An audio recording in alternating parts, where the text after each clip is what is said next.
We welcome listener feedback. Email your comments to wdev@radiovermont.com.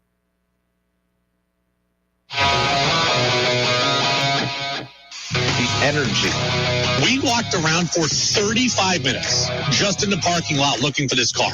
The passion. UVM schedules the way they do to get as high a seed as possible in the NCAA tournament and to get as much tournament prep as they can because they're not going to get it from their league.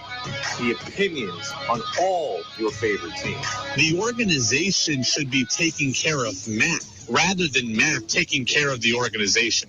This is the Brady Farkas Show on WDEV AM, FM, and WDEVradio.com.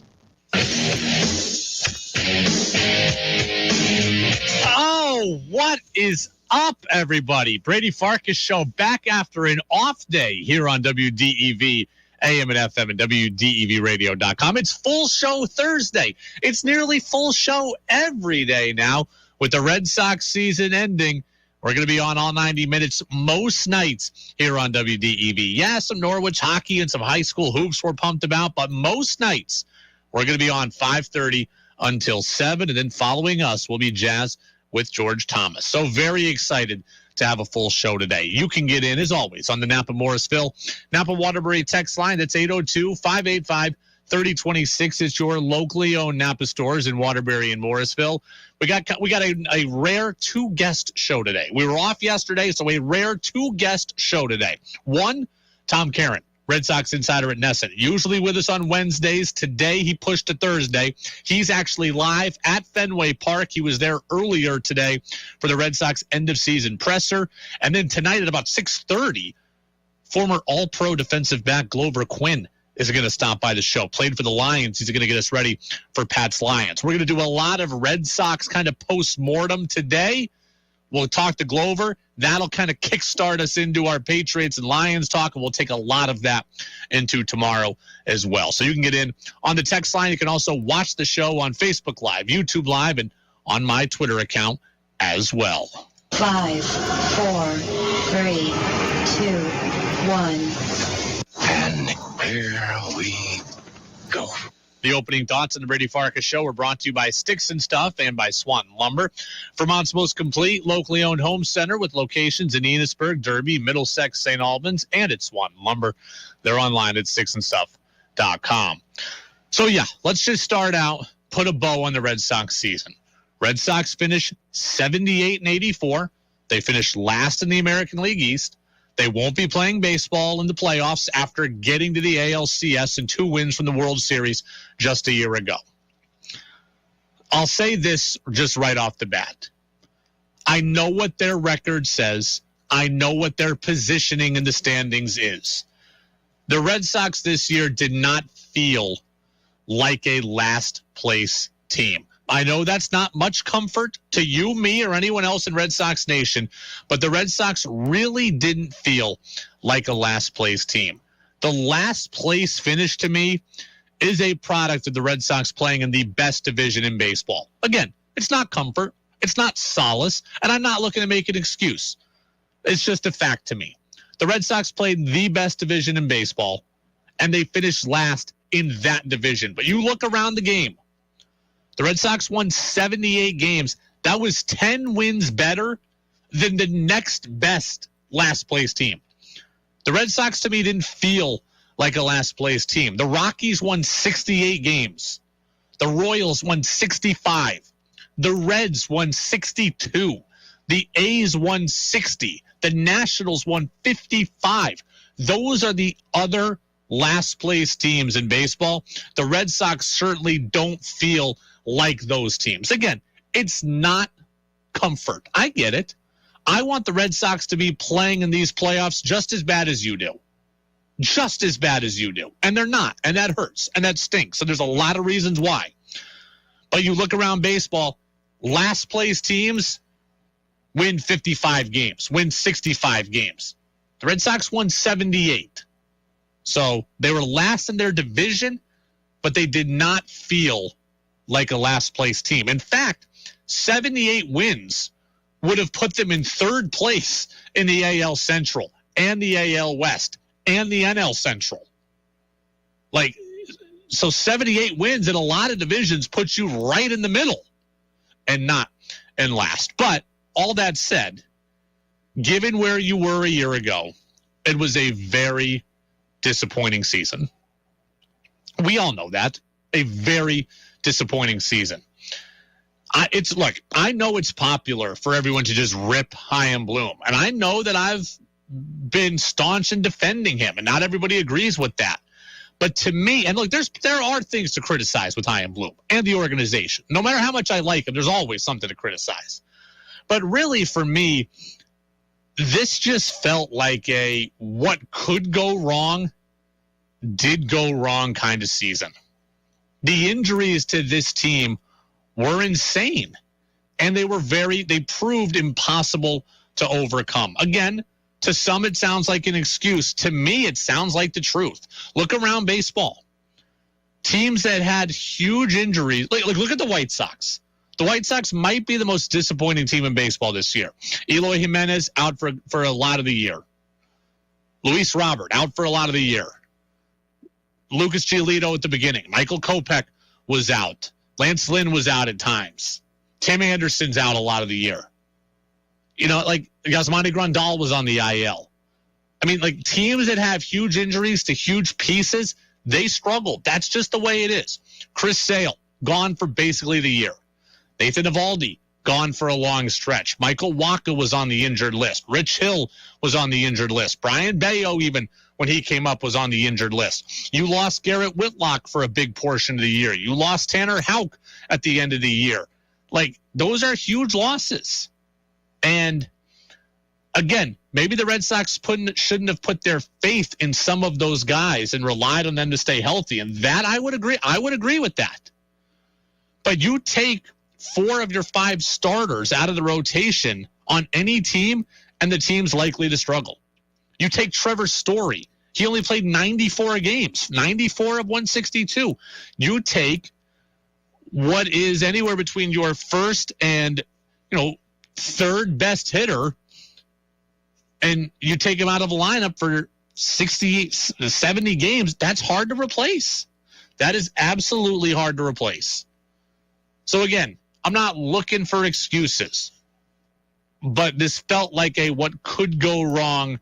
Kike Hernandez was out for a bunch of the year. Devers was on the IL at a point. Arroyo was on the IL at a point. You just lost too many guys at a point. And kind of my third thought here is among the most disappointing things about the Red Sox in 2022. One of the things that really does disappoint me, and look, I've championed Chaim Bloom's approach. You all know this. But within that approach, you have to identify and develop the right players. You have to get the most out of players, and the Red Sox didn't do that this year. That, to me, is one of the most frustrating things. Bobby Dahlbeck didn't improve. Outside of a stretch early, Franchi Cordero didn't improve. Connor Siebold threw 18 innings and had an ERA of 11. Didn't really get better. Josh Winkowski had an ERA of almost 6. Jeter Downs was basically a non-factor. Jarren Duran really, really struggled. Some of the guys that Chaim Bloom and his staff acquired with the idea that they were going to be good just either haven't hit yet or are never going to hit. And you're going to need those guys to hit. The approach is important, right? The thought process, the rationale, that's all important. And I'm on Chaim Bloom's side there. But if your game is going to be building prospect depth, you then also have to be able to get guys better so that they can matriculate to the major leagues. You need more Tristan Casas's and more Brian Bayos and less Bobby Dahlbeck's and Jeter Downs and Josh Winkowski. Those guys didn't get better. Those guys don't look like part of the solution, right? Like Jarren Duran today does not look like part of the solution. Bobby Dahlbeck today looks more likely to be thrown out of town than helping this team moving forward. And that is a problem. That is a problem. You're going to build prospect depth. You're going to build prospect capital. You're going to build from within. You've got to be able to you've got to be able to get the right guys and get the most out of them. We're going to see the playoffs, right? Look at how these teams are built, right? Go look at the Mariners, right? Look at their starting lineup. Cal Raleigh, drafted, developed, good major leaguer, 27 home runs. Julio Rodriguez, international signee, 28 home runs, likely rookie of the year. Okay, look, and they've missed 2, but there have been enough hits. Andres Munoz, Ty France, these guys have gotten better in their system and have come to the big leagues, right? Taylor Trammell, Jared Kelenic, there have been guys that haven't, but there's enough guys that have hit that their team has largely been able to be internally built. That's what Chaim Bloom wants. Look at the Dodgers, same way, right? Julio Urias, and he's going to be out, but Walker Buehler and Will Smith, the catcher, and this is how Justin Turner, like this is how they do it. They get guys better. You didn't get enough guys better this year, and that to me is a problem and it is a concern. And finally, this is the offseason. I've defended Chaim Bloom forever. This is it for him. This offseason will make or break him. I love his approach. I love his understanding of roster building overall. But this is where the rubber meets the road. Everything that Chaim Bloom has been building towards and building for, this offseason is where it all comes together. And it needs to all fuse to the point where this team can get back to the playoffs. This team should be playing in the playoffs, and they're not. Next year, they better be. This offseason will determine it. Chaim Bloom has been building prospect depth with the idea of it graduating to the majors, or the idea that you can trade it and it doesn't kill the whole system. Well, you've got Bayo and Casas. That's next year. They're givens. You've got guys at lower levels. But what about the other guys? Where is their use? Is Jarren Duran going to end up being part of the solution, or are you trading him away? Same thing with Dahlbeck. Are you trading Dahlbeck? Are you trading Duran? Are you trading Cutter Crawford? Are you trading Siebold? Are you trading Winkowski? Can you flip guys like that to get major league pieces? Possibly. Chaim Bloom has been looking to build prospect depth with the idea it helps him get major league players. This offseason, something needs to happen. Right? The Mets go out before the year and get Chris Bassett. The Padres go out and get Sean Manaea.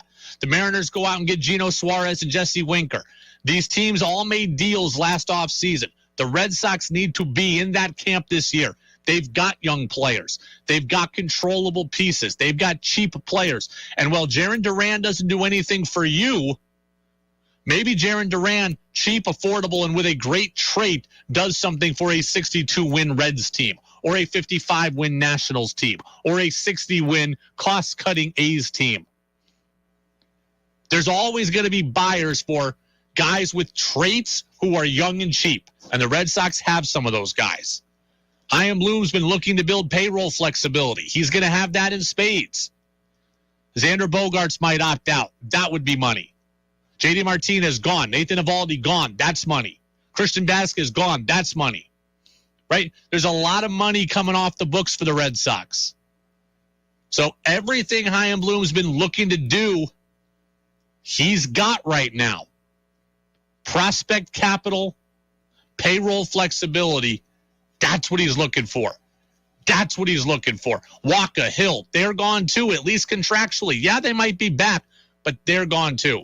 And I love what John Tomasi of NBC Sports Boston had to say about this offseason.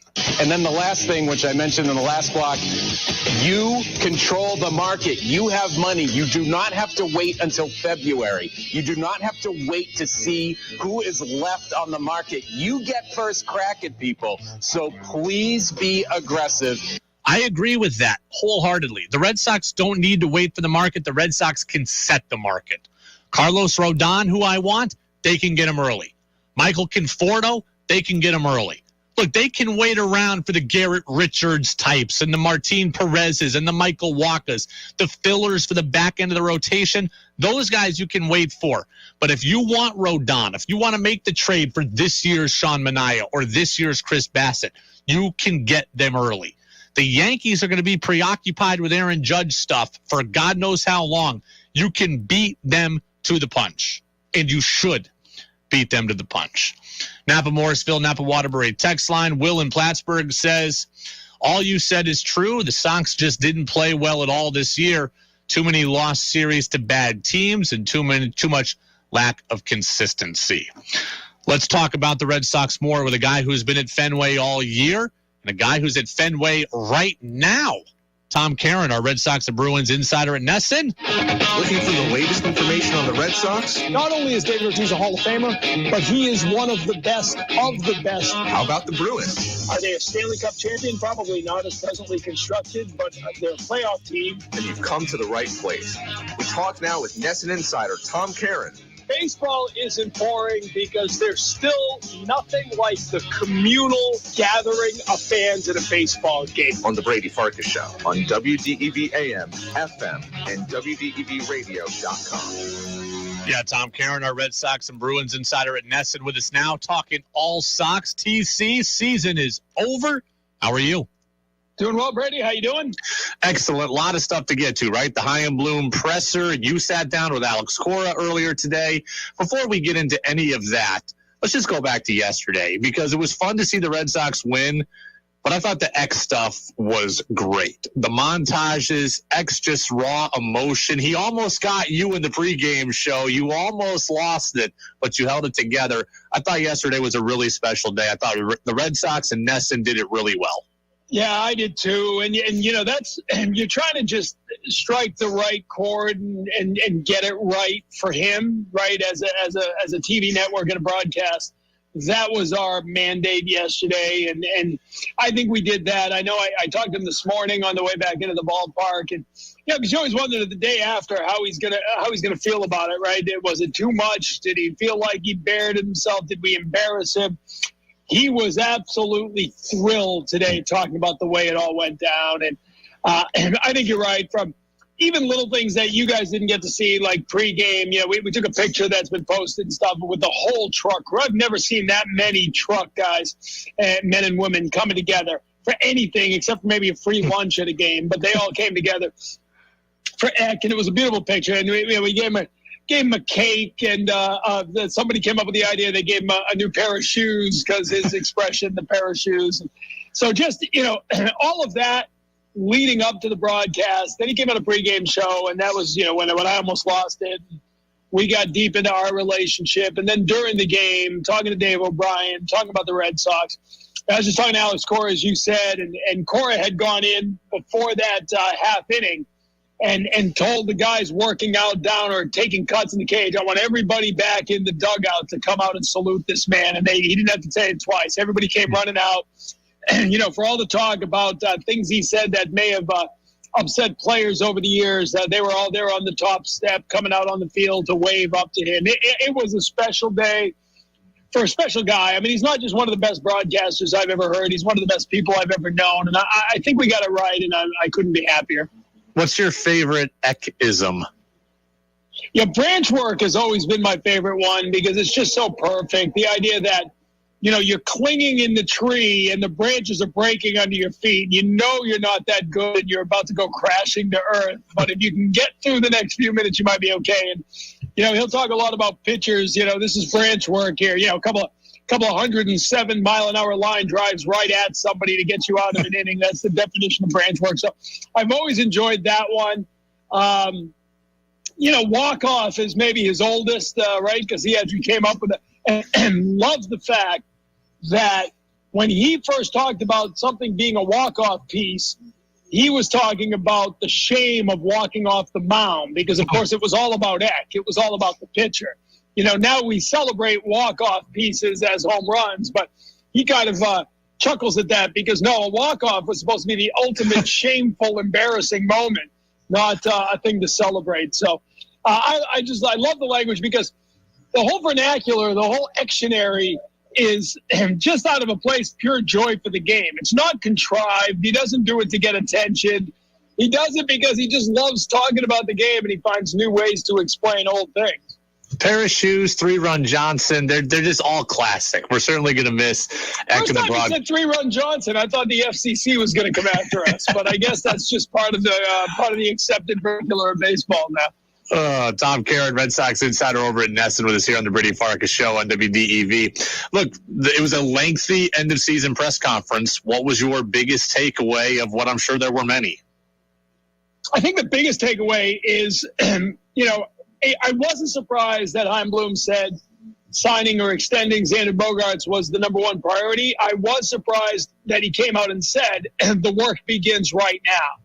Because I've told you and I've said all along, the way to get this done is by presenting him an acceptable contract that replaces the current contract, that gets him to come to an agreement before he opts out and before he goes to free agency. Don't let the other 29 teams get involved. Get this done, overpay, do what you have to do to send a message that he is important to you and to send a message to the fans that you're serious about bringing him back and making this team a contender. Here's what's interesting. Everybody, right? Fans, pundits, everybody is all calling for the same thing. They want to re-sign Bogaerts and they want to lock up Devers.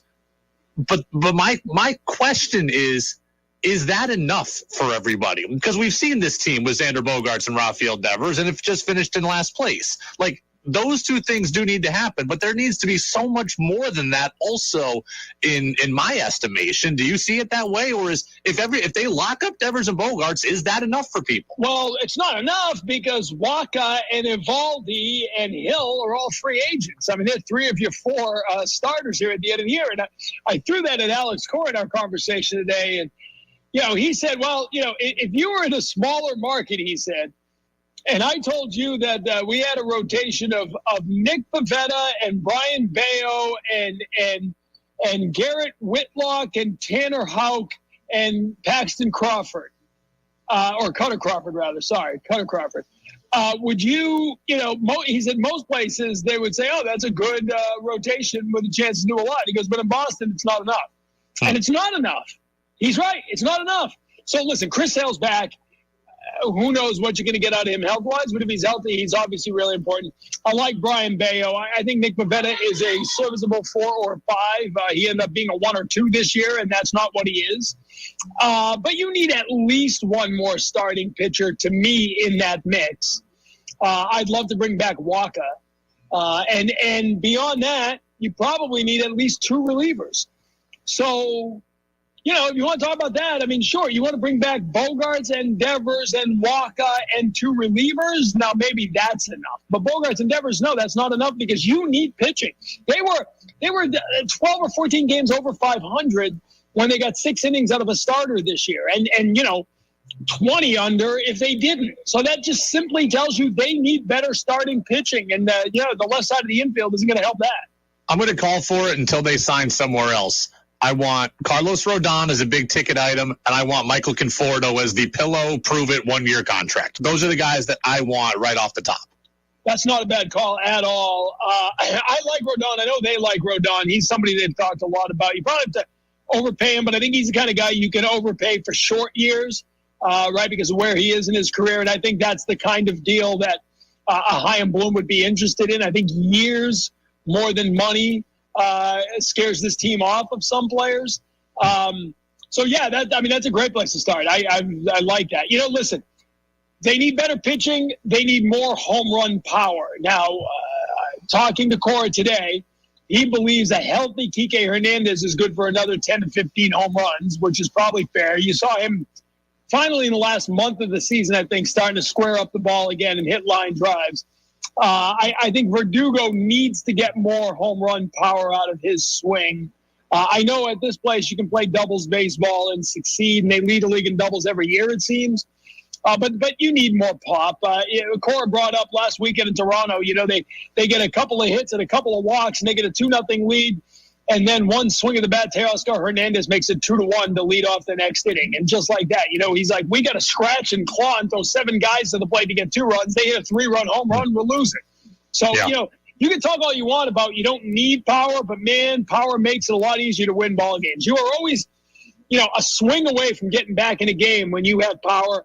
You didn't get it from J.D. Martinez. That's probably one of the big mysteries of this team. Bogarts had his home run power down, though it kind of came back over the last 6-7 weeks.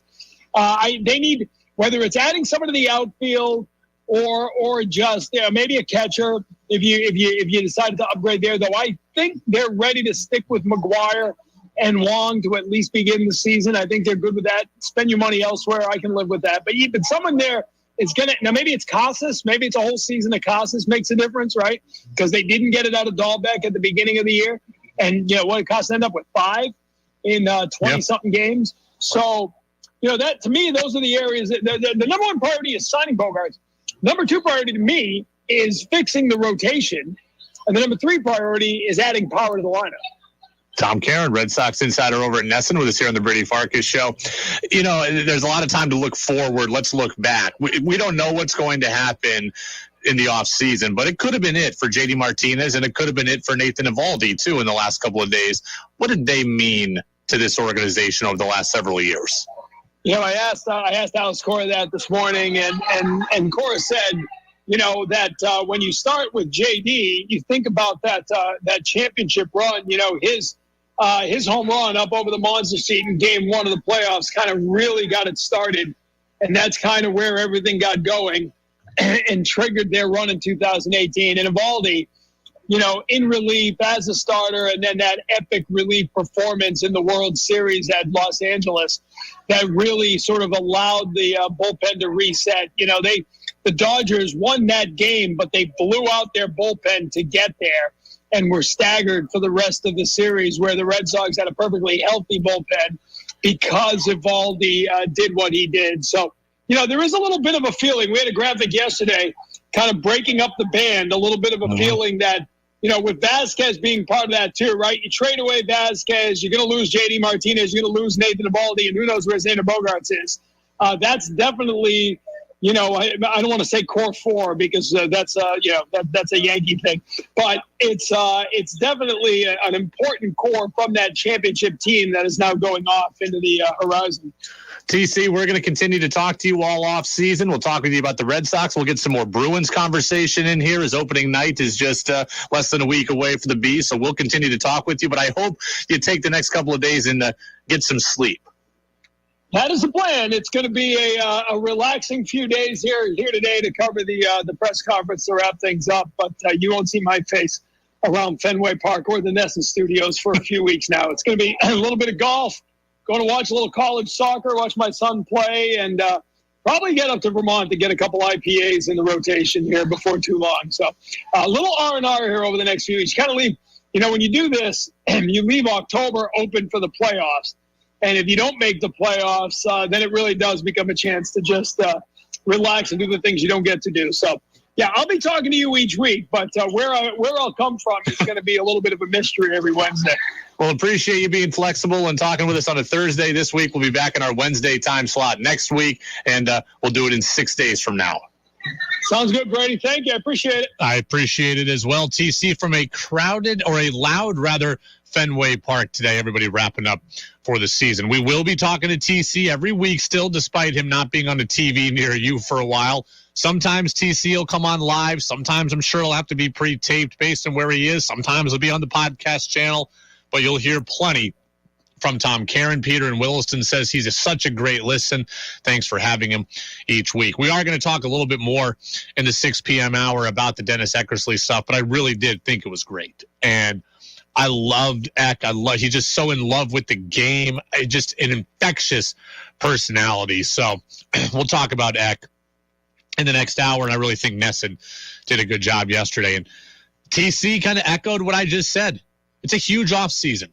A huge offseason ahead. A lot of needs. A lot of ways to fill them. He's right, as we said, about getting aggressive. If you want Bogarts, go out and do it early. Don't even give him the chance to officially opt out and let the other teams get their chances to make a run at him as well. So lots of Red Sox stuff. We'll continue to talk about the Sox next hour, too. Glover Quinn, former Lions DB, is going to come up at about 6:30. But we'll step aside.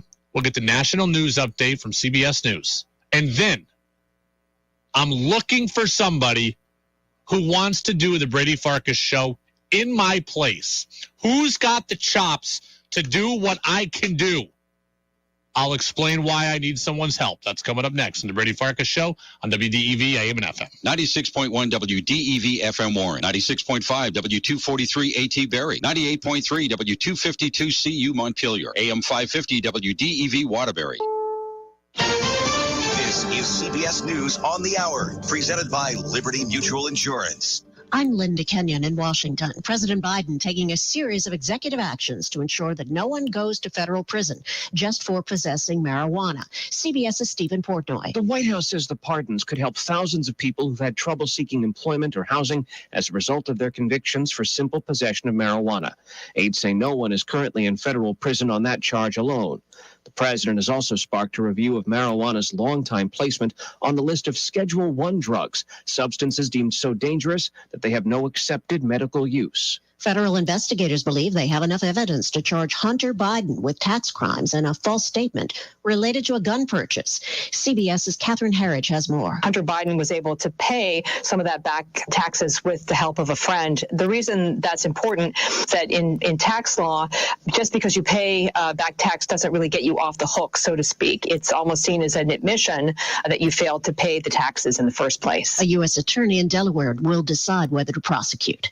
Prosecutors have announced a breakthrough in the investigation of the U.S. Capitol riot. This is a big breakthrough for the U.S. Justice Department. Not only has Jeremy Bertino of North Carolina pleaded guilty to seditious conspiracy, he's agreed to cooperate and help federal agents with their investigation, becoming the first defendant aligned with the Proud Boys to plead guilty to that charge and agree to help investigators. CBS's Scott McFarland.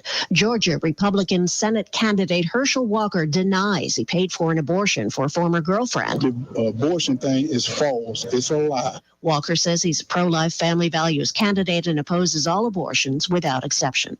A suspect is in custody following a horrific stabbing rampage on the Las Vegas Strip. This man clearly shaken. Could have easily been us, and we were just there like 10 minutes prior to this whole stabbing. And it's very concerning. Police say a man with a large kitchen knife attacked 8 people, 2 dying from their injuries. Witnesses said several victims appeared to be showgirls who take pictures with tourists. Florida Governor Ron DeSantis says recovery efforts continue following the devastation of Hurricane Ian. We've had more urban search and rescue teams in Florida since the storm than at any time in our country's history since 9/11. So this is a huge effort. Over 100 killed in Florida due to Hurricane Ian. A judge has delayed a looming trial between Twitter and Elon Musk, giving Musk more time to close his $44 billion deal to buy the company after months spending fighting to get out of it. The judge gave Musk until October 28th to close the deal, or a trial will proceed. This is CBS News.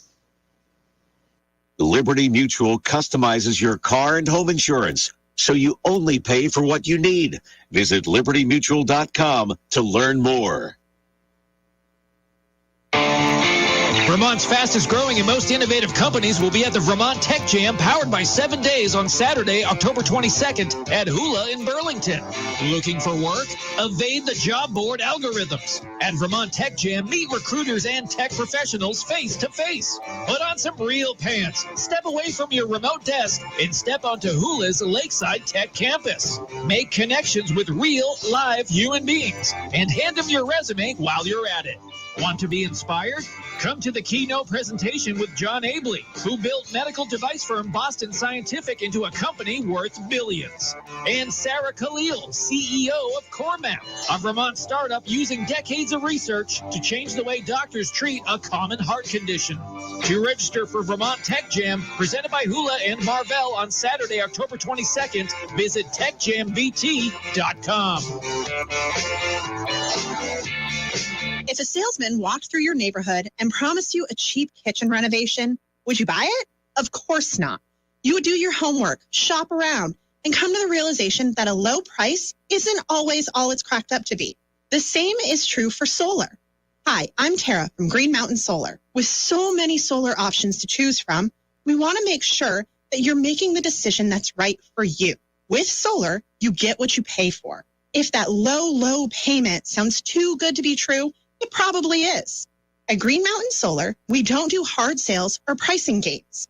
We're simply here with quality products, professional installation, and a transparent process from beginning to the end. Plus, our local lending partner, VSECU, can help finance your project without hidden surprises. As your resilient energy consultants, we answer all your questions and even tell you if solar isn't right for you. Get started with a free site visit. Go to greenmpnsolar.com. Make your opinion heard by texting onto the Brady Farkas Show at 802-585-3026. Now it's back to the Brady Farkas Show on WDEV AM, FM, and WDEVradio.com.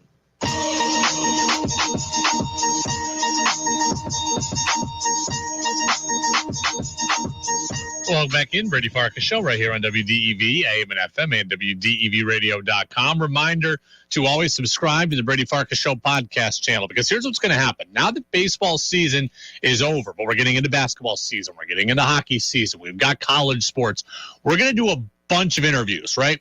And not every interview is going to make it live on the show. Some interviews are going to be taped. They're going to be on our podcast channel exclusively. So if you subscribe to our podcast channel, which is free, Apple Podcasts and Spotify, you'll get our full show every day. But you'll also get all of our interviews exclusively. Interviews that don't play on the show, you'll get a chance to hear on our podcast channel. So it's on Apple Podcasts and Spotify. It is free. I have a question for the Napa Morrisville, Napa Waterbury text line. Can somebody out there do what I can do? Can somebody out there do the show? Because if you can, I would like to talk with you. I would like for somebody out there to do this show tomorrow, 5:30 to 7. Talk to Phil Perry, NBC Sports Boston insider, about the Patriots Lions. I want somebody to do this show for me tomorrow. For all of you who drive around and yell at your cars and say, Brady's a moron, I could do better, this is your chance. I'm looking for somebody, because here's what's happening.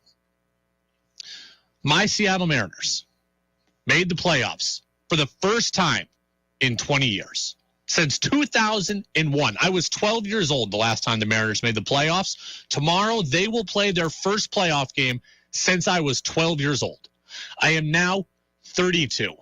And of course, Major League Baseball has decided to schedule the Mariners playoff game for 4:07 in the afternoon. There could not be any worse time for me than 4:07 in the afternoon.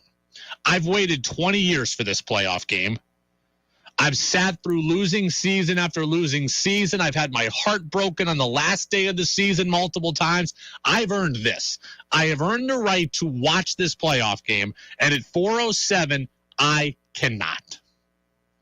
Afternoon news service begins at 4. This show begins at 5:30. I am on air 4 to 7, and there's nothing I can do about it.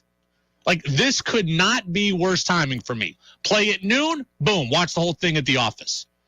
Play at 7:30, play at 8 like the Mets are, boom, watch the whole thing at home. Play at 2, watch most of the game and kind of have it on maybe one eye here in the corner.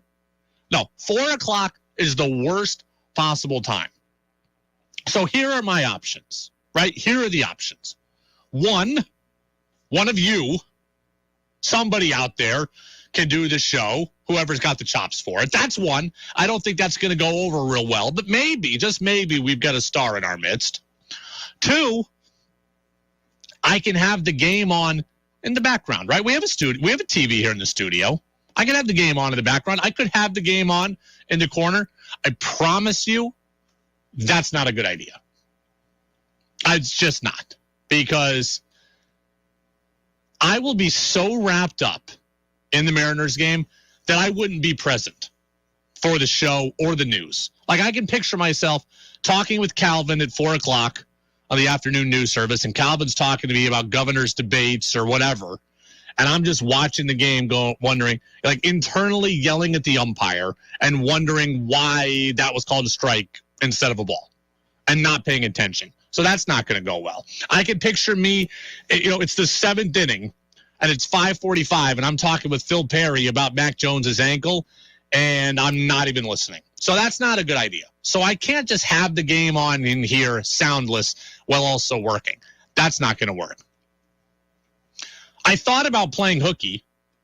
Like, I legitimately for a minute thought to myself, have I used off days? Do we have people that could fill in? Could I get out of it? Could I fake sick? I thought about it. And I was like, you know what? That's probably not a good idea either. There's nobody here who can really do the show because there's nobody else here who's as sports-oriented as me. So that's not fair. It's not fair to you who expect the show. I love Football Fridays. I want to do the show on Friday. I want to talk to Phil Perry. I want to get ready for Patriots-Lions. I don't know who would do the news in my place. It's not fair to get Greg Titus or Lee to do double duty here. So I'm like, all right, so I can't play hooky. So now I am down to one option, I think. One option.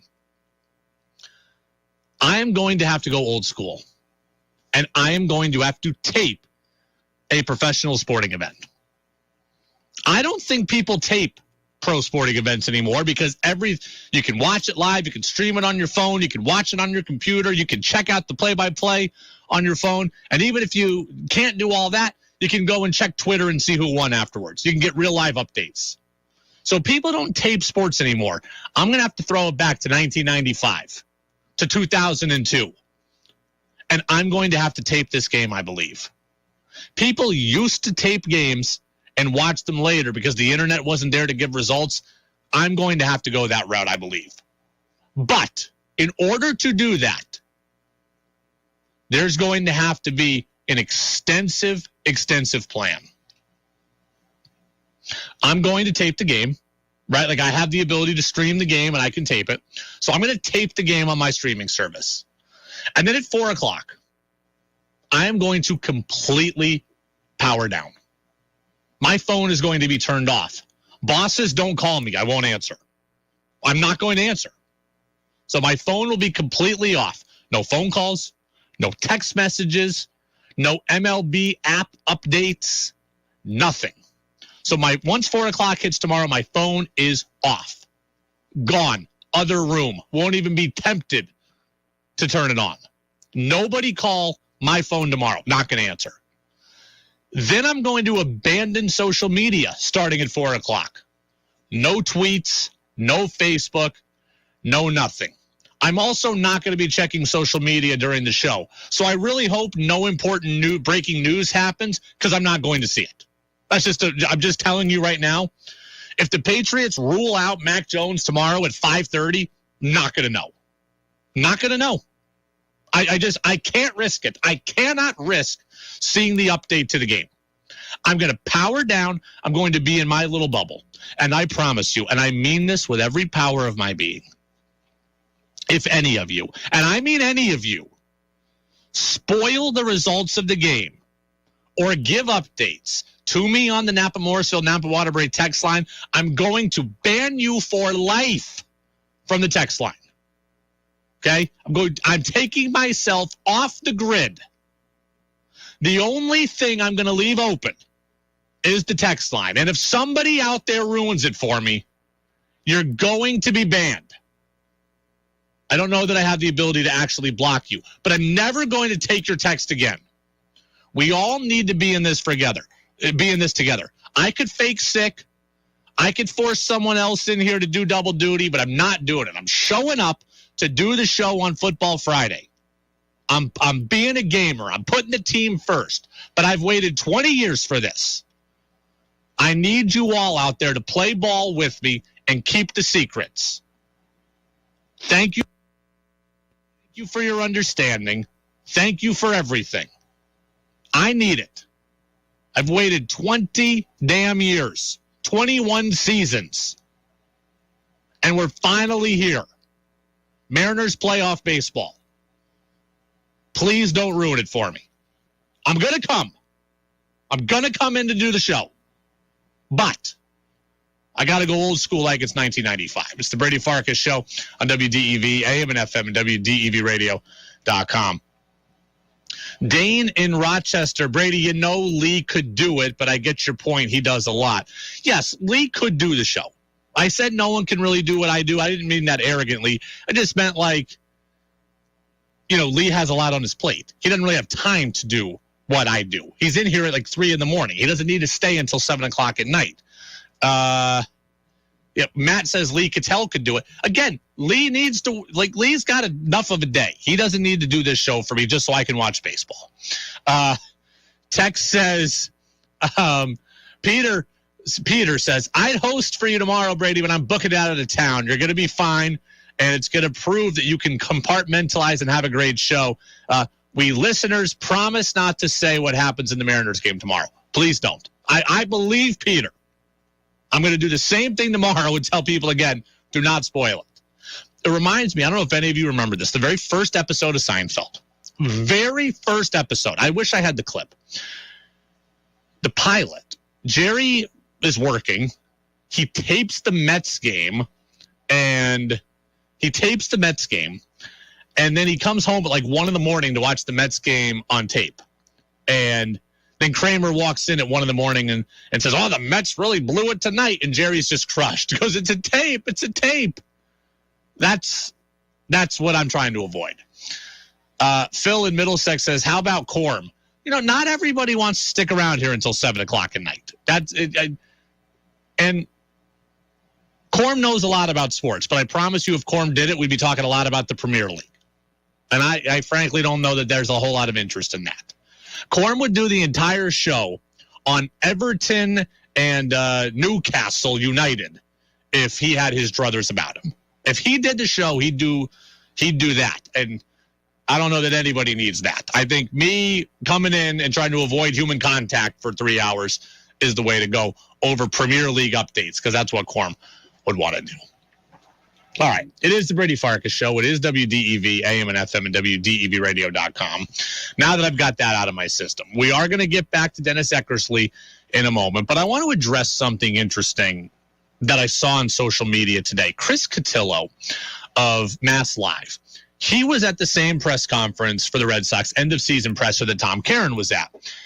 And he noted that John Henry and Tom Werner, part of the Red Sox ownership group, were not there. And then Cotillo said something interesting also, saying that they haven't spoken to the media since February of 2020. And Cotillo said basically it was appalling they haven't been there. I don't know that I go appalling, but it's very, very disheartening that the full Red Sox brain trust is never available to the media and thus to the fans. Like, ultimately, at the press conferences, like at this press conference today, ultimately, I care about baseball. Okay? I care about baseball. I care what Alex Cora has to say about why the team didn't play as well and what he intends to do to get them playing better.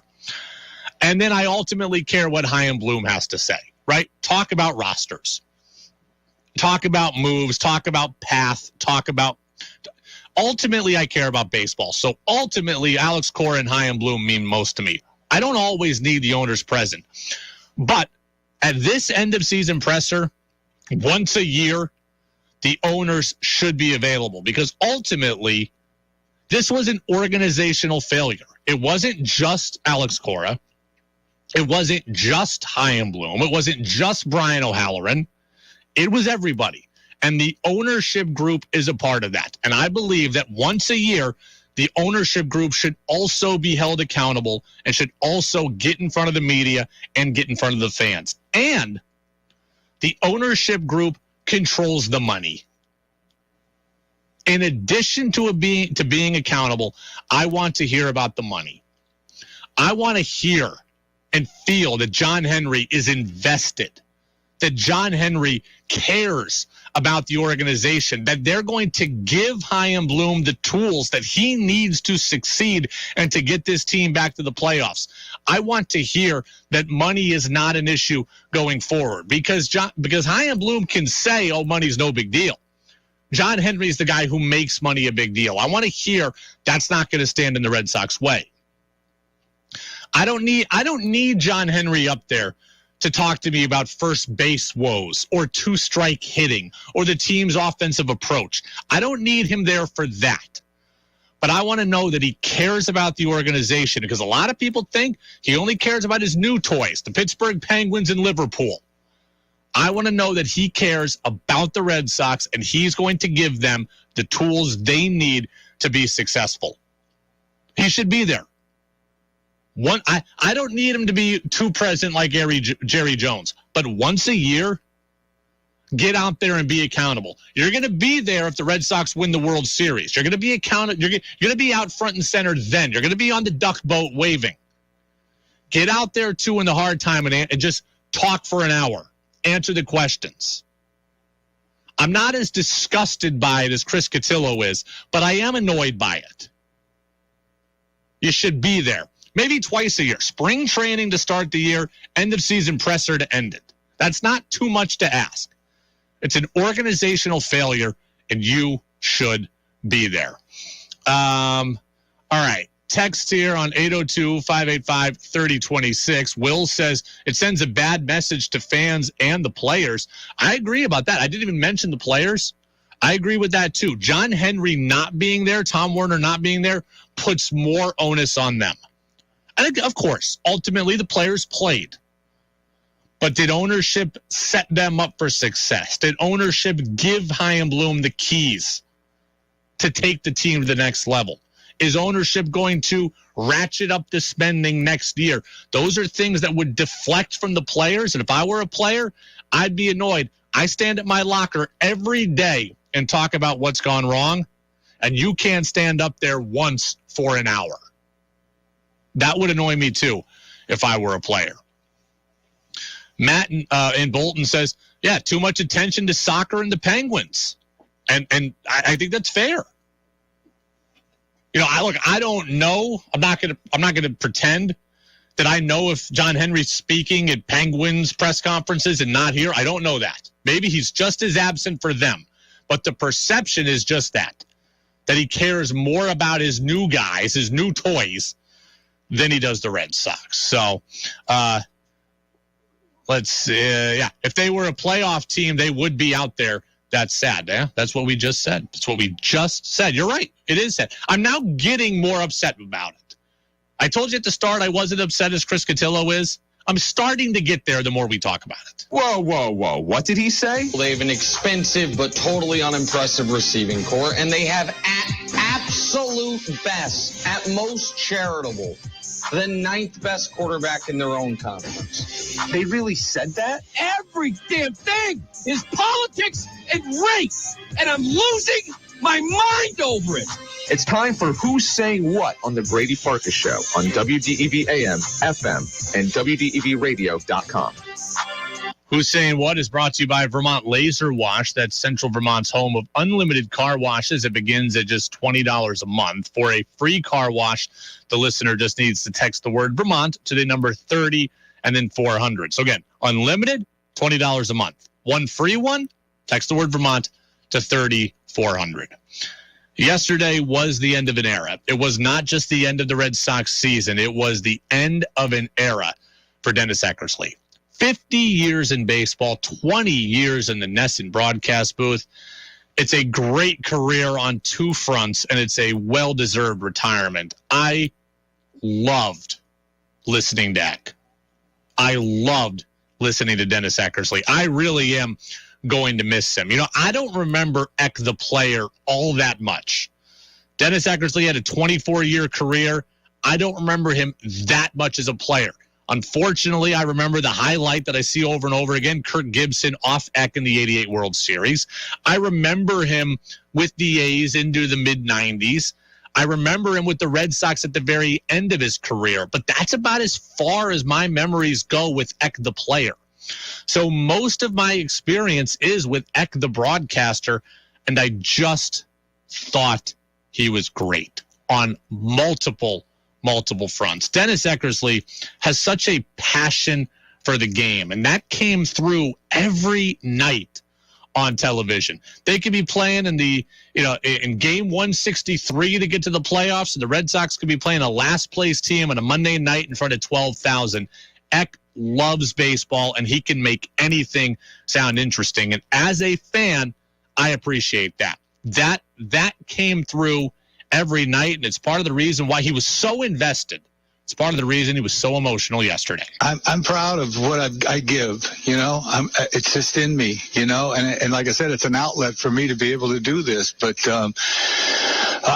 it's privilege is what it is. And I can't help but go back to the passion thing. This city matches my passion. It does. And I wish I would have a lot better career here in Boston. I had a couple of years, man, but I wish I could have been styling like I was in Oakland here in Fenway Park. It would have been even that much more. But I'm lucky to have had the career I've had, and I'm lucky to have been a part of this. Eck was excitable, emotional, invested, vulnerable. He put it all out there, and he wore his heart on his sleeve. And yesterday, man, I was just riveted. Another reason I love Eck is probably the same reasons you love Eck. Eck was entertaining. People always told me when I got into the media, the one thing I have always taken with me is, Brady, you have to be one of two things at all times. You either have to be entertaining or you have to be informative. You have to be one of those two things. If you're not one of those two things, you're doing it wrong. So I try always, am I making you smarter? Am I making you think? Or am I making you laugh? One of those things has to be happening. If I'm not, I'm failing. Eck found a way to be both of those things simultaneously, and that is so rare. He was informative while being entertaining, and that's hard to do. Look, I've seen plenty of people that are funny. They can be stand-up comedians in media, but that's kind of their shtick. And I've seen people, I've been one of these guys, that can be a stat head and can be a seam head and can just spew facts and figures and records and numbers. Those people, I've been it. Those people can be boring. It's hard to be both things at once, and Eck always was. And I will always, always, always appreciate that. Look at this piece of cheese up top. Little pair of shoes there for good drunk. Don't forget about my cheese. I got decent gas, doesn't he? Are you talking about me? I'm Gas Masterson. He is the splitster, isn't he? He can split it with the best of them. Beautiful thing. How about that? That is so awesome. I've never seen anything like it. Have you? I mean, Eck he speaks his own language. He made an entire baseball lingo that was fun. All I ever hear is that baseball is boring and baseball's not for young people and baseball's not fun. Well, guess what Eck was doing? Eck was doing things that young kids do on the playground, making up words, making up phrases, and they just stuck. And that, to me, is great. And finally, Dennis Eckersley was honest. And I really appreciate that because we all know the deal. You know the deal, and so do I. When you work for a company, when you work for a team, there is always a line that you can't cross, right? There's always a line. When you work at a certain place for a team, you can't go to this place. Dennis Eckersley was never afraid of that place. He wasn't afraid to criticize opponents. He wasn't afraid to criticize the Red Sox. He just loved baseball, and he just wanted to tell you the truth. And that's what he did for 20 years. Home run cut. These Baltimore pitchers, I tell you, he threw that ball right down the middle. They can't make pitches. We saw Lopez yesterday spraying everything all over the place. Drilled a couple of guys. They were crushing him. They can't make pitches. They can't make quality pitches. They can't throw two pitches in a row decently.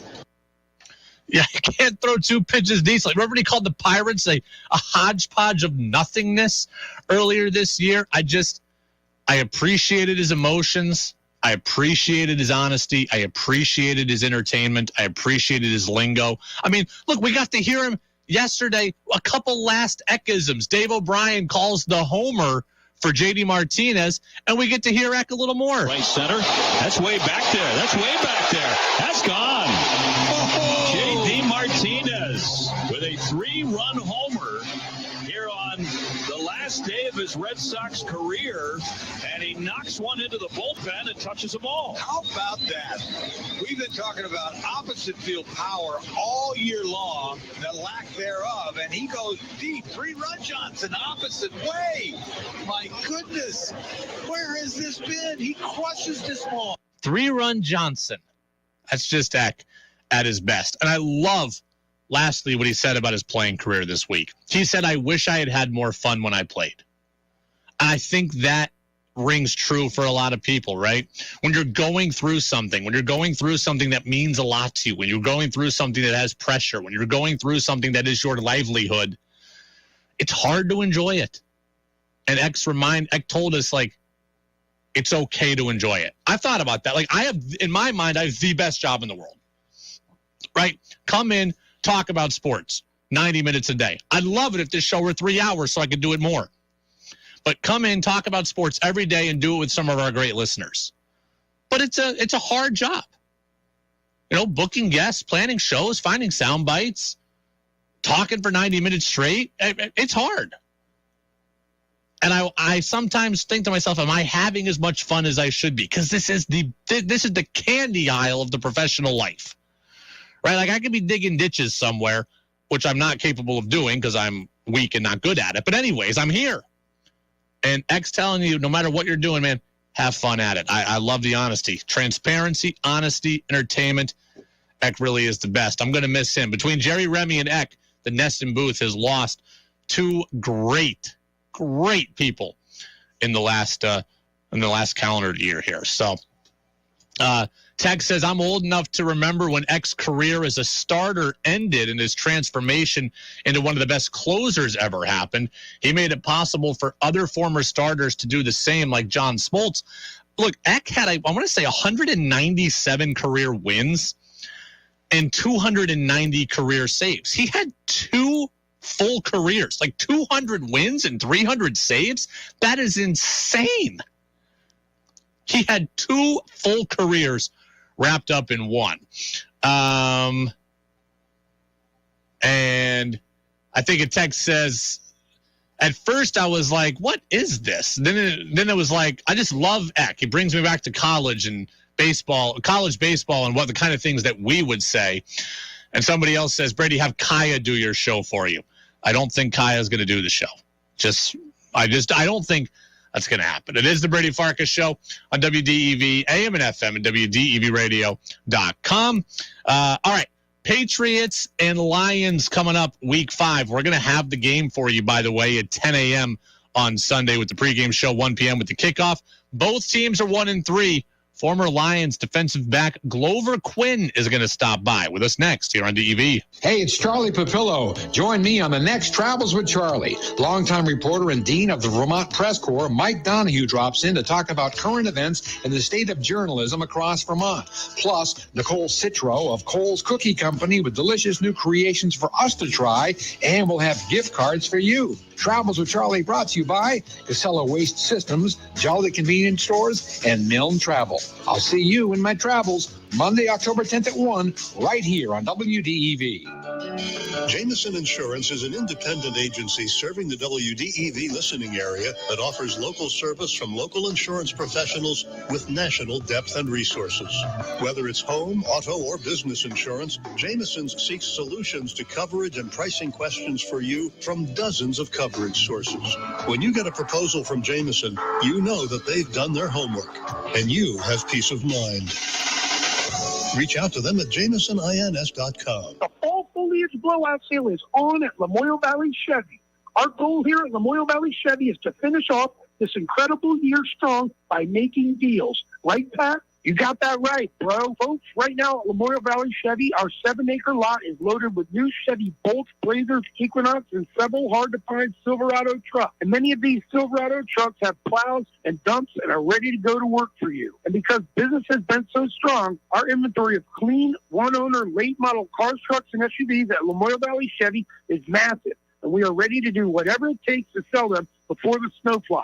Listen to this special offer for you just in time for winter driving. During October, come get your best deal on any in-stock, newer, pre-owned SUV, and Lamoille Valley Chevy will include 4 winter snow tires for just $1. You heard Pat. Get a great deal at the fall foliage blowout sale at Lamoille Valley Chevy, just past Stowe and Morrisville in the beautiful town of Hyde Park, Vermont. Vermont's fastest growing and most innovative companies will be at the Vermont Tech Jam, powered by 7 days on Saturday, October 22nd at Hula in Burlington. Looking for work?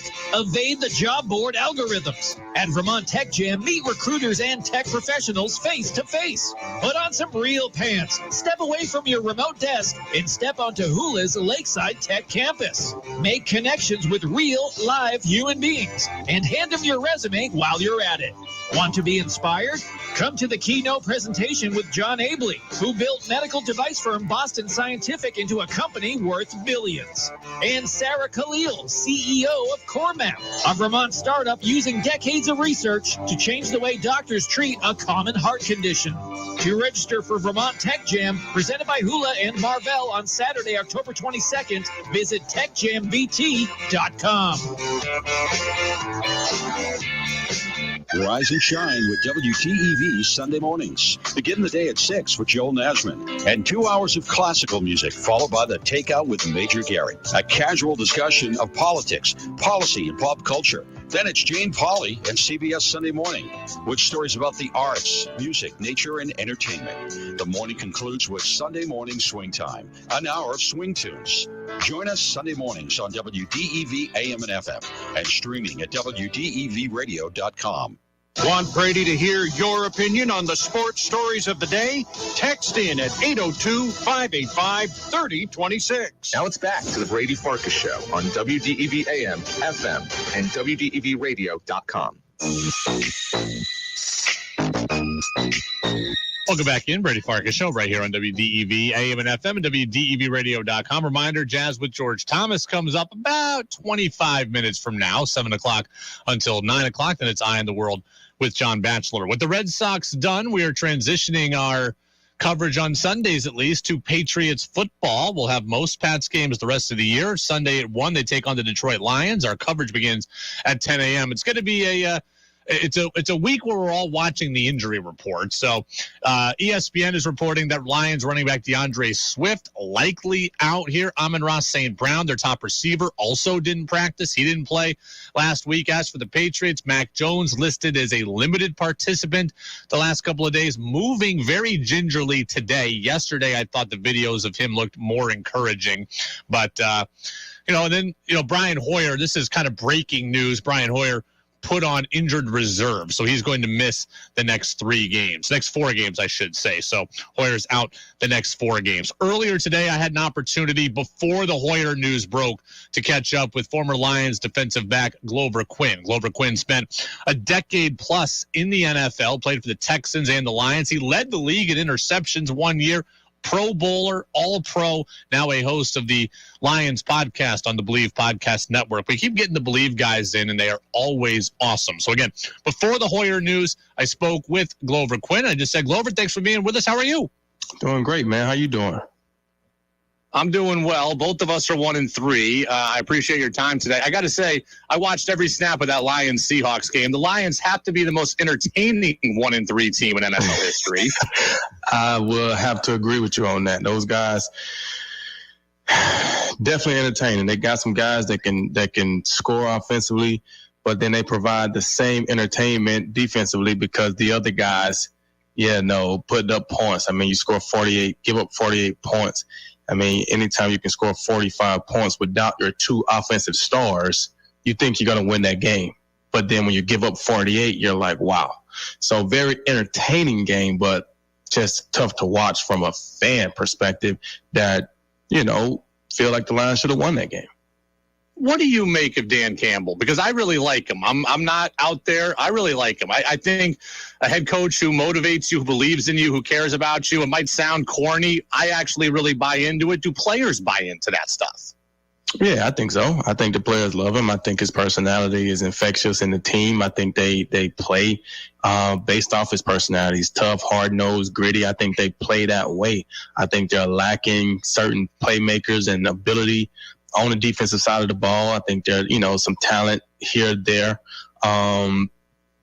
that they struggle with. I think offensively they got a juggernaut of offense. I think the offensive line is really good, especially when all those guys are healthy. I think the running backs are really good. DeAndre Swift, Jamal Williams, two guys that can really run the ball. DeAndre Swift can do a lot of things in the run and the pass game. And then you look at the wide receivers with Amon-Ra St. Brown.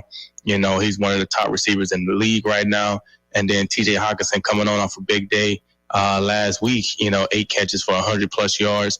They got some guys offensively, and Jared Goff is doing a good job. They're not putting as much on him, although the pressure was a little higher on him last week with DeAndre Swift and Amon-Ra St. Brown being out. But I thought he responded well, throwing for almost 400 yards, a couple of touchdowns. So I think offensively, those guys have guys that can score, that can put the ball in the end zone. I think defensively is what's hurting them, the lack of pass rush consistently. And then the lack of playmakers and ability in the secondary to get stops and to turn the ball over. I think that's hurting them defensively. I think the perception is always that coming into Foxborough and playing against Bill Belichick is a really hard thing, and I'm sure that it is. From a player's perspective, is there an aura about coming into Foxborough, or was it just about playing Tom Brady back in the day? I think back then when you were playing, it was probably a little bit of both, right? It was the aura of Foxborough, but it was built based off of Tom Brady and what they were doing with the wins. I think now, they don't have that same luster with Tom Brady. They're not as much of a juggernaut that they used to be. And so now I think it's still you going into Foxborough, and it'll take people a little time just to completely get over that. So I think you still feel some of those things about just playing up there. But when you don't have the talent on the field to match with the luster of the city and the stadium, then it just becomes a regular game. And, New England is not a very good football team right now, record-wise at least. And so I think Tom Brady had a lot to do with that. Former Lions and Texans defensive back Glover Quinn with us here on the Brady Farkas Show on WDEV AM and FM, WDEVradio.com, now on the Believe Podcast Network, doing the Believe in Lions podcast. Let me ask you a player-centric question. Patriots lose the other day to the Packers, and after the game, Bill Belichick goes to the mic and says, end of the day, Aaron Rodgers was just too good. And that really struck me as different, because usually Bill Belichick is like, if we had done this right, we would win no matter who's on the other side. You as a player, you hear your head coach say that. What are you thinking? Are you thanking him for letting you guys off the hook and giving credit to the other guy? Are you thinking, whoa, we got the answers in here. Why is he praising that guy? Well, I think, if you're an honest football player, you understand that there's levels of the game, right? I mean, everybody's good, but then you have guys that are better, and then you have the absolute best. And so there's times where you got perfect coverage as a defender, and Aaron Rodgers just makes an incredible throw, right? Or there's times where you got perfect coverage, and the receiver just makes an incredible catch, right? So at that point, you got to say, okay, well, the scheme was good, the coverage was good, that guy was just better on that play. And I don't think it's a knock to your teammates. I don't think it's a knock to your team, especially when you're talking about one of the all-time greats, right? I mean, if you're talking about, a guy that wasn't an all-time great, then you may feel like, okay. But you're talking about Aaron Rodgers, right? He's one of the all-time great quarterbacks that ever played this game. So to be in a situation like that and to feel like Aaron just made some plays that the average quarterback wouldn't have made, right? So if we were playing the average quarterback, we'd probably win that game. But playing Aaron Rodgers, he was just too good today. He did some things that he just beat us. And I don't think that's a knock to your teammates, or I don't think that's a knock to your team. I don't think the players will look at that anyway and be like, whoa, coach, like, why? I mean, because everybody respects Aaron Rodgers. Like I said, it would be different if they were saying, Baker Mayfield, or, they're saying some younger quarterbacks that's not as proven in this league did that. It'd be totally different.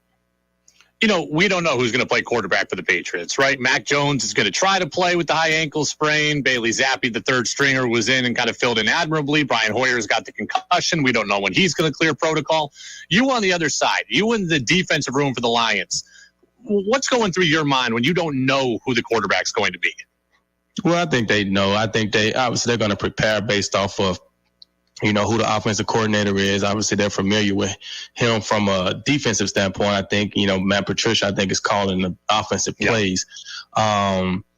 So I think they're going to prepare for what Matt Patricia likes. Obviously, they'll look at what they've done with Mac Jones. They'll look at what they've done the second half. Well, not the second half, but just the game with Bailey Zappi. And then, they're going to look at that based off of, okay, they didn't go into that game expecting Bailey Zappi to play. So that game plan was probably built around Brian Hoyer, right? What he can do, what he's expected to do, his game style.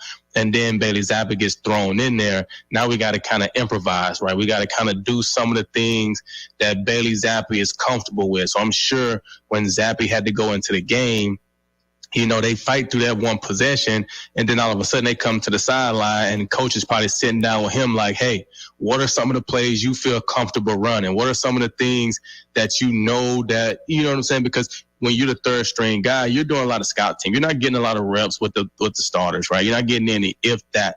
So yeah, you're sitting in the same meetings, and you're going through that, and you understand the playbook, and there's things that you're super comfortable with, and there's things that you're not. And so a coach needs to know, hey, what on the game plan you feel good about, so we can make sure we're calling those calls to at least give you the best chance to be successful being thrown into action like that. And so I think they'll look at what they've done that game and go from there.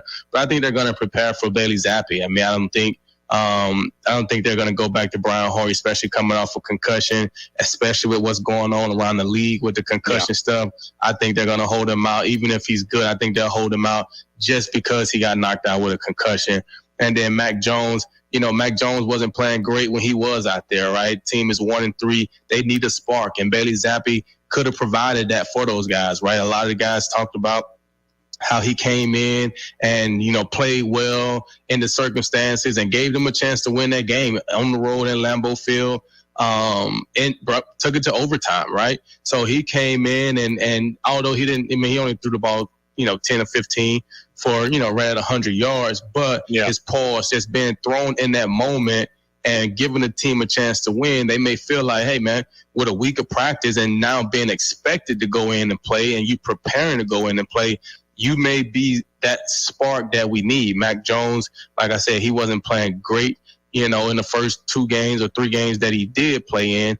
So I think at this point, it doesn't hurt you to see if Bailey Zappi can be that guy to give you a spark and not rush Mac Jones back anyway. That's another, I don't want to say excuse, but a good reason not to push Mac Jones back in the fold, but you're going to have to bring a quarterback up because you need a backup guy. Former Lions defensive back, All-Pro Glover Quinn, Believe in Lions podcast, here with us on the Brady Farkas show here on WDEV. The New England to Detroit pipeline is well established, right? Danny Amendola went there, and Trey Flowers went there, and there are a bunch of guys that have gone from New England to Detroit, and one of them is also the guy calling the plays for the Patriots, and Matt Patricia. You played for him for, I think, 1 year in Detroit. He did not get good reviews in Detroit. What was it like playing for Matt Patricia? I mean, it wasn't a great, thing. I would say that the pipeline started obviously when the Lions hired Bob Quinn as the general manager, right? So when you bring a guy in that has a background with the Patriots, well, then he's going to bring a lot of those guys over, and then they're going to be familiar with those players. So then they're going to try to bring some of those players over. But I don't think Matt Patricia came in. I don't think he came into Detroit with the right mentality, with the right attitude. I think he came in with a very, arrogant New England Patriot. We're Super Bowl champions. We've been to this and that. I think he came in with that type of attitude, putting down on the Detroit players, telling us, that we didn't know how to play football. We didn't know how to do this and do that. And at the end of the day, in those 4 years before that, we had made the playoffs twice and finished 9-7 twice and gave ourselves chances, right? No, we didn't all have Tom Brady, an all-time great quarterback, although Matthew Stafford was an excellent quarterback. But it's a difference when you can sit here and say you were playing in a a weak Eastern Division back in those days. Buffalo Bills wasn't a very good football team. Miami wasn't a very good football team. The Jets was okay back in 2010, 2009, in that time, but it was a surefire that the New England was going to win that division. And then you get home field in the playoffs and you make a run, and you got great team, great players, and then an all-time great quarterback, right? And so you get a lot of those guys that are coaching there, playing there, and the relationship that Tom Brady has with Bill Belichick and the thing that they do, they see that and they feel like that's the way you do stuff. And so when they leave and go to other teams, they feel like they can replicate that same thing. And I feel like that's why a lot of those guys aren't successful when they leave, because it's not the same. You don't have Tom Brady. You don't have Bill Belichick.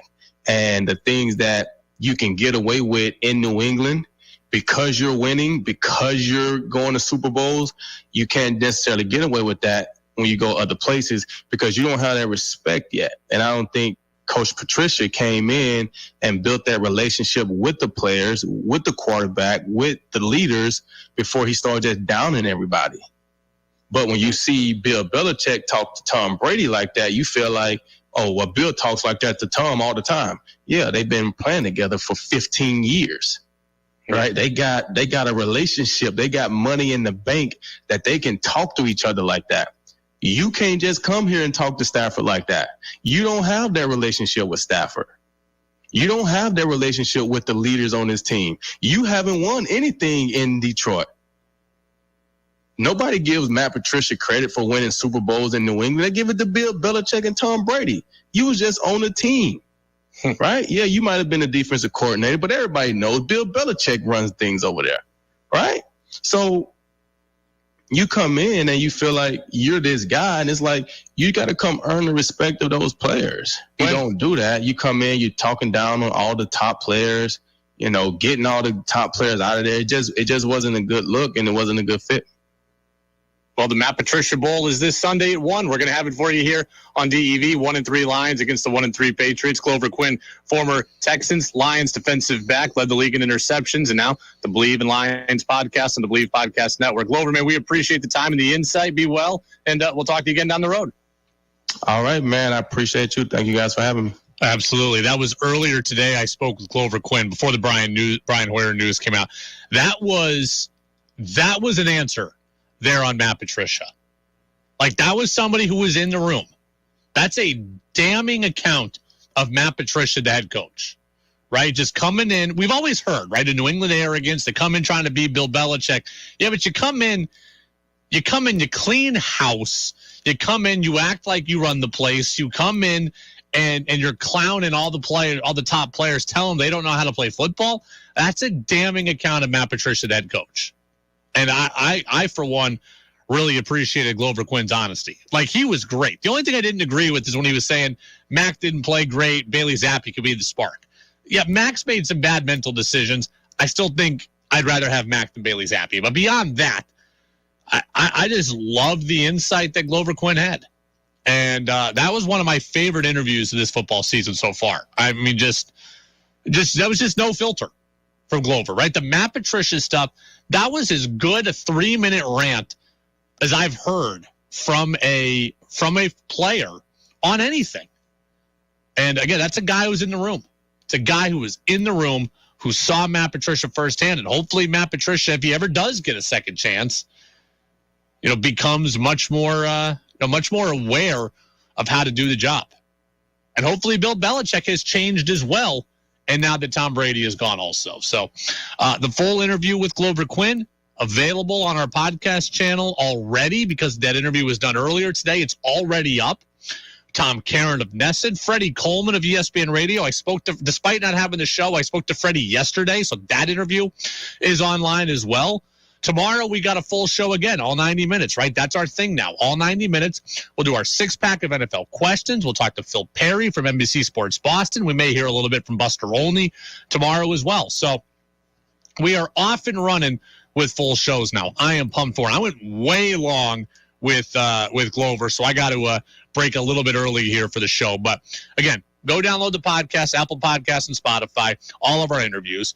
You can also check us out on Facebook Live. Always, if you want to watch the video, even after the show is over, you can go back and watch it as well. Jazz with George Thomas is coming up next. He's on from 7 until 9, and it's Eye on the World with John Batchelor. Remember our deal, everybody. No Mariners updates tomorrow, or else banned from the text line, to the best of my abilities. We'll see you tomorrow. Go Mariners, go Patriots. We'll be back in 22 and a half hours from now. Discover Waterbury's spectacular foliage while playing the Waterbury Adventure Challenge. There's still time to start a